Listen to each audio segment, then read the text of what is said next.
Hey everybody, welcome to the Addiction Unlimited podcast, where you get to learn everything you want to know about addiction and recovery. I'm your host, Angela Pugh, co-founder of Kansas City Recovery, life coach, and recovering alcoholic. To learn more about me, you can listen to episode 0 on your podcast app or find us on the web at addictionunlimited.com. Hello, my friends. I'm your coach, Angela Pugh, life coach, recovering alcoholic, and entrepreneur. And this is where we talk about life, healing, coping, and how to feel better. And you don't have to struggle with addiction to listen to this podcast and get great information from it. I am a recovering alcoholic, and my success in sobriety, being able to maintain sobriety for the long term, is because I learned life skills. You hear me say being an alcoholic is the best thing that ever happened to me because it was the catalyst that made me get off my ass and take action to change my life. Otherwise, I'd still be sitting around wasting my life away feeling sorry for myself and blaming the rest of the world for my problems and laziness. But because of my recovery, I got to learn a different way to live. I became a life coach. I studied behavior, how to create change, and the anatomy of habit, and all the nuance that goes with having a happy life and being a happy person. Successful sobriety is no different than successful life. It's all about life skills, and that's what I love. Whether you are dealing with addiction or not, we all need life skills. So here's the deal today, my friends. I want to dig into coping skills. People ask about coping skills a lot in my world, and I get the impression that coping skills are largely misunderstood, meaning it's one of those buzzwords or terms that gets thrown around a lot, but there isn't a lot of understanding what a coping skill is. Tools for your emotional toolbox, that's what we're going to call it. And coping skills really are anything, any activity that is good for your mental wellness. And I really wanted to start with the dictionary.com definition of coping mechanism, and then we're going to get a little bit deeper from there. So dictionary.com says, an adaptation to environmental stress that is based on conscious or unconscious choice and that enhances control over behavior or gives psychological comfort. That's a lot of words, people. And you know I'm a control freak, so the first place I want to start is enhances control over behavior. My goal in everything I do is to help you see how powerful you are in your life, to understand that you are responsible for yourself, your life, and your choices. And when you get good at making good choices, your life turns into this amazing thing that you love. It is 100% in your power. When you're feeling stressed or angry or hurt and you don't have any coping strategies, you'll react in a way that does not get the result you want.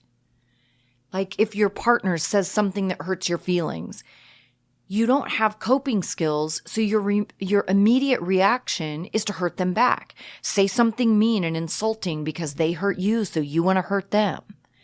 That response is not going to get a good result.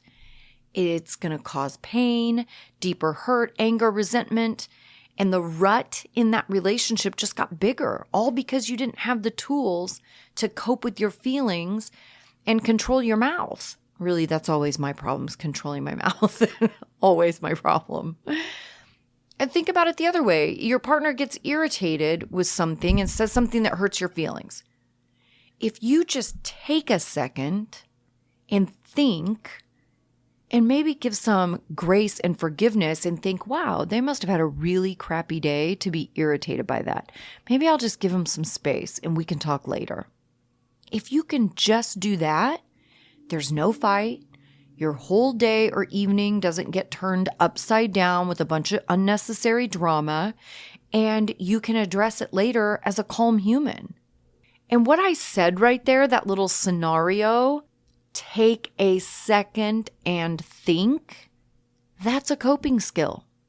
In 12 steps, we say restraint of pen and tongue and email and text now, but restraint of pen and tongue, just the ability to pause for a few seconds and collect your thoughts and feelings, that's a coping skill.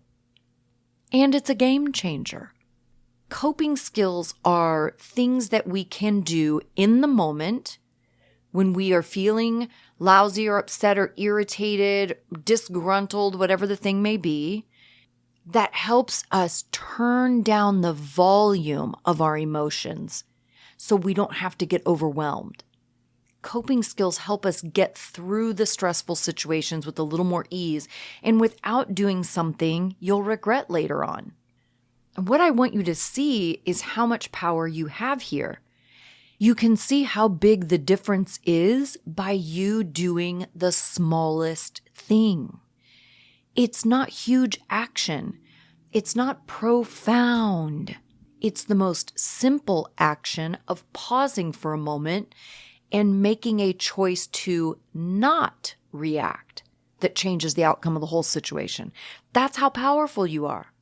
And coping skills aren't going to solve the deep underlying issues, okay? Having healthy coping strategies isn't going to cure why you have the anger or resentment or general discomfort in life. It doesn't take all of that away. What it does is allow you to create more calm in your life so you can start to dig into those things and understand them better. Powerful coping skills allows you an entry point to get deeper into what's really bothering you.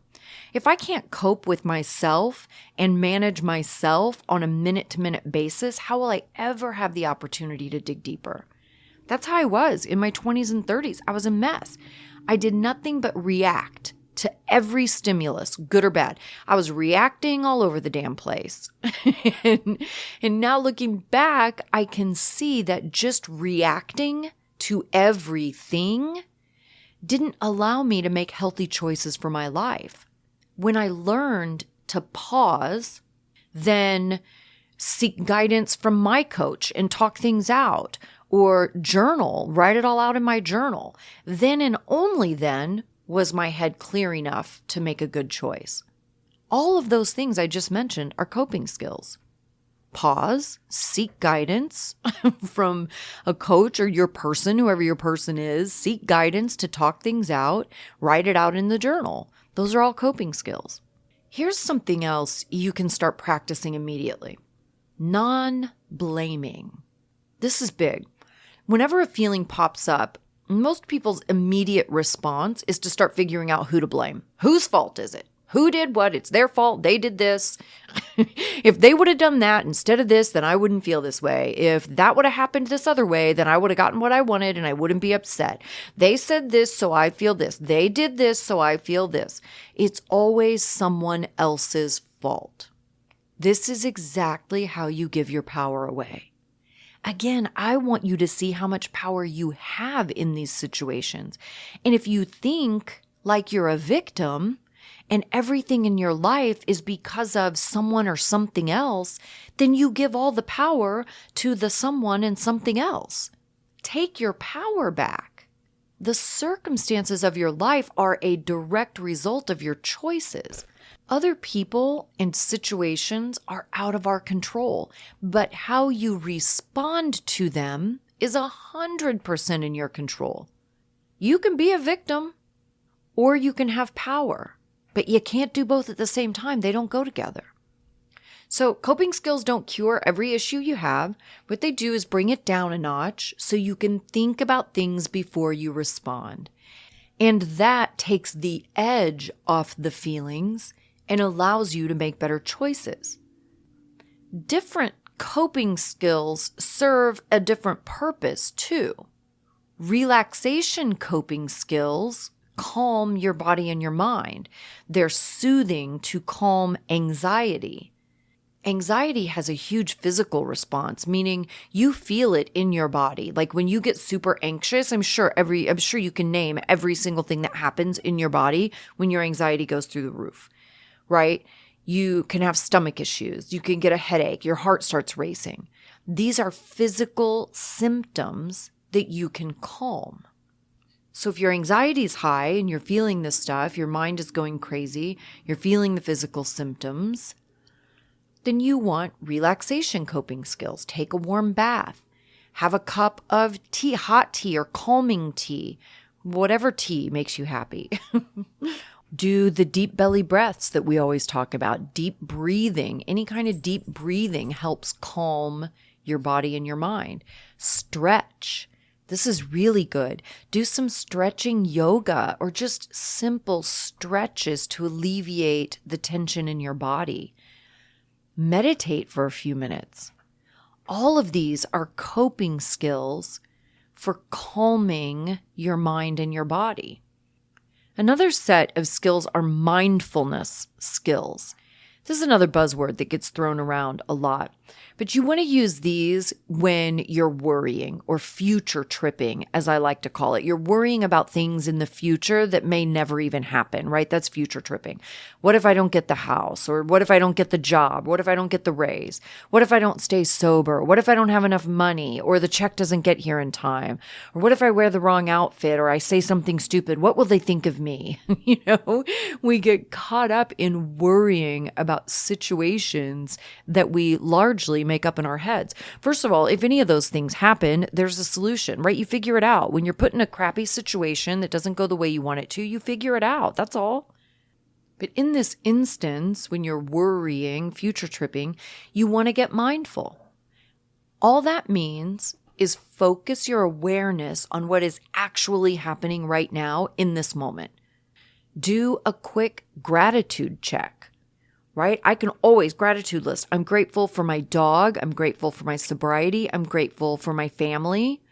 Or if I'm in my car, I'm grateful I hit 2 green lights in a row. Or I'm grateful my favorite podcast is on. I'm so grateful for this badass iced chai tea latte in my hand. I'm not really having one of those right now, but I did have one the other day and it was badass. I love those things. You just can't have them very often because there's like 2 million pounds of sugar in there. But get that gratitude list going really quick, right? Get in the moment. What's happening right now? What's around me right now? What am I grateful for right now? Do a short meditation to get focused. You can find, you hear me talk about this on so many episodes, a 2-minute meditation. Go on YouTube, 2-minute meditation. Bam. Get in touch with what's happening right now. Do the 5, 4, 3, 2, 1. I think I just talked about this in another episode too. 5, 4, 3, 2, 1. Identify 5 things you can see, 4 things you can feel, 3 things you can hear, 2 things you can smell, and 1 thing you can taste. And if you can't remember all of that, you can do my version, which is 3 of each. 3 things for each of your senses. 3 things I can see right now, 3 things I can hear right now, 3 things for each of your senses. That's it. And this brings you back to the present moment and not focused on a million things that may or may not ever happen in the future. That's mindfulness. It's just that awareness of the present moment. Next, let's talk about expressing yourself. In these coping strategies, it is imperative that you have safe ways to express your feelings. Any kind of strong feelings you have, when they're trapped inside, they're going to come out in destructive behaviors, right? Being hurtful to yourself or to the people around you. Feelings are energy and it needs to come out. This is why people who don't communicate well, they can keep it all together for so long and then they have a huge blow up. That energy is going to come out one way or another. You can figure out how to do it to be a healthier, kinder human, or you can blow up and hurt yourself and hurt the people you love. Journaling is a healthy way to express yourself. Physical activity like sports or exercise, Go for a bike ride or go for a walk. All of that is a healthy way to expend energy. DIY projects around your house, that's a great way to exert some energy and release strong feelings. Or spend a little time learning how to communicate better so your feelings don't get ignored or bottled up. That's probably the best time you could spend. Just learn about communication, how to do it better. Challenge yourself to do it better if you aren't good at it. It's one of the most valuable skills in life, in every area of your life. And the last set of coping skills I want to talk about are positive reinforcement, like rewarding skills, right? We have to have fun in our lives. We have to have ways to enjoy ourselves. This is what brings us a sense of meaning and helps keep depression and sadness at bay, right? You have to have some sense of purpose. Do some positive recreational things, recreational sports, art, painting, drawing, all of that stuff, photography, gardening, any hobbies that inspire a sense of accomplishment, right? Where when you're doing it, you can see it all coming together. I remember over the summer, my girlfriend Carrie was telling me, we were meeting for dinner, and she's telling me, she's like, I got really caught up in power washing my deck today. She goes, it's almost like an addiction. Is that even possible? And I was cracking up. I was like, of course it is, because it's instant gratification and accomplishment, because as you're power washing, you see what you're accomplishing. You see it working. You see it happening right before your eyes. And that feels good. It's so big, you guys. Anything like that where you can see it all coming together and you have that sense of accomplishment, those are really healthy coping skills. Reinforcement, reward, all that stuff is so good for us. Spending time with friends, volunteering, all of these things lend a sense of purpose and meaning and goodwill. It's hard to feel bad or feel sad when you're engaged in those kind of activities that make you feel good and give you that sense of purpose and sense of meaning. So I'm going to recap these really quickly because, again, I want you to feel empowered. I want you to have that sense of, I can do this. I have power over my life, my choices, my feelings, my reactions. You have power over all of that stuff. And those are the things that are game changers that really turn your life around, right? So, relaxation skills, which are for calming your body and mind. High anxiety, you want to calm. You want to soothe, self-soothe. This is a big thing, I think, where my skincare stuff comes in. This is a very self-soothing activity for me. You know, if I do a mask or if I microneedle or steam, like anything, it is an act of caring for myself, and it's very soothing for my anxiety. So, relaxation skills. Take a warm bath, have some hot tea, deep breathing, stretch, meditate. Mindfulness skills. Again, if you are worrying, future tripping, thinking about the future, and you have fear, financial insecurity, any of that stuff, worry and future stuff, then you want to get mindful. Get in this moment, get present with what's happening right now. And that is, for me, of course, always first is going to be a gratitude list. Like, check myself, check my crappy attitude, and recognize how many things I have to be grateful for at any given moment. So that's the first thing I'm going to do is a gratitude list. What's around me right now? What do I see that I'm grateful for? What's happening in this moment that I'm grateful for? Or meditation is good for this too. Or the 5, 4, 3, 2, 1, right? Think all your senses, see, feel, hear, smell, taste, and identify those things in this moment. And that brings you back instead of future tripping about things that will probably never actually happen. That's mindfulness. And then express yourself. Find safe ways to express your feelings. Let those feelings out. Get that energy out from inside of you so you don't do self-destructive things, hurt yourself, self-sabotage, or hurt the people around you, because oftentimes that's what we do before we even really hurt ourselves, right? Is we start picking fights and being mean and being destructive in our relationships and friendships and that kind of stuff. So you've got to check yourself, right? Learn how to communicate, or like I said, journaling. Do anything physical, get some physical activity, sports or any kind of exercise. Go for a bike ride, go for a walk, do some DIY projects around your house, anything to get that energy out from inside of you in a healthy way. And positive reinforcement and rewarding skills. Fun, fun, fun. That's what I want you to think about here. Fun, recreational things, recreational sports. And when I say recreational sports, I mean go do something that you enjoy with people you enjoy. Don't get crazy competitive and get mad if you lose. Like that defeats the whole purpose. Go have fun. Do some art, paint, draw, whatever makes you happy. Photography, gardening, any hobby that inspires a sense of accomplishment where you can see the accomplishment as you're doing it. You can see it all come together.